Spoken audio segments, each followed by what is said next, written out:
Assalamualaikum warahmatullahi wabarakatuh. Perkenalkan, saya Putra Rizky Taufik dari kelas A akan mempresentasikan teori Darwin.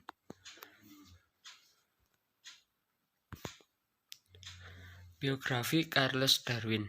Charles Darwin, nama lengkapnya Charles Robert Darwin, lahir 12 Februari 1809, Shrewsbury, Shropshire, Inggris. Meninggal 19 April 1882, Donneken, naturalis Inggris.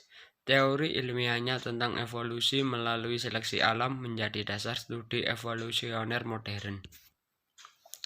Charles Darwin merumuskan teorinya yang berani secara pribadi pada tahun 1837 sampai 1839.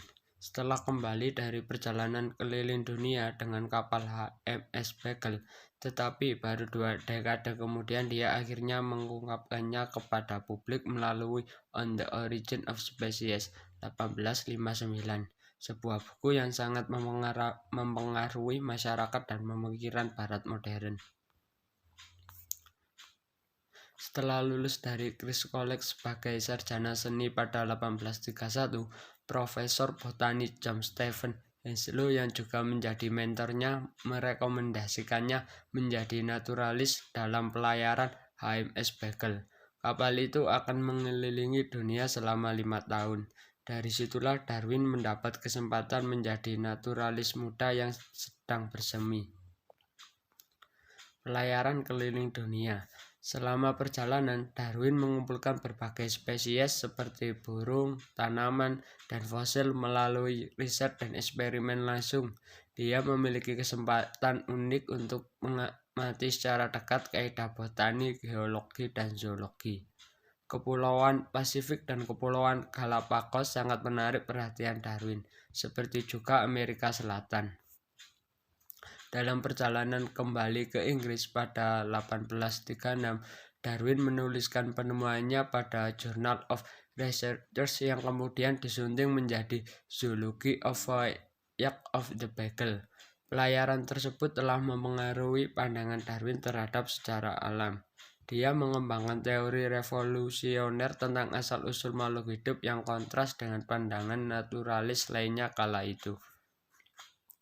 Khawatir tentang penerimaan publik dan gereja atas gagasannya yang sangat radikal, dia tidak menyajikan teori evolusi hingga 1858. Ketika dia membuat pengumuman bersama dengan naturalis Inggris Alfred Russel Wallace. Tahun berikutnya Darwin menerbitkan karyanya The Origin of Species by Means of Natural Selection. Darwin tidak pernah mengeklaim seperti yang diklaim oleh beberapa orang di zaman Victoria bahwa manusia adalah keturunan kera, dan ilmuwan modern akan melihat pernyataan seperti itu sebagai penyederhanaan yang tidak berguna, sama seperti mereka akan menolak anggapan populer bahwa spesies punah tertentu adalah mata rantai yang hilang antara manusia dan kera. Teori evolusi Darwin menyatakan bahwa hewan dan tumbuhan berasal dari suatu spesies yang sama. Spesies tersebut mengalami perubahan fisik seiring dengan berjalannya waktu dikarenakan adanya seleksi alam. Hal ini berlangsung secara terus-menerus hingga terbentuk spesies modern seperti sekarang, membentuk pohon keluarga yang terus bercabang. Sekian penjelasan dari saya. Wassalamualaikum warahmatullahi wabarakatuh.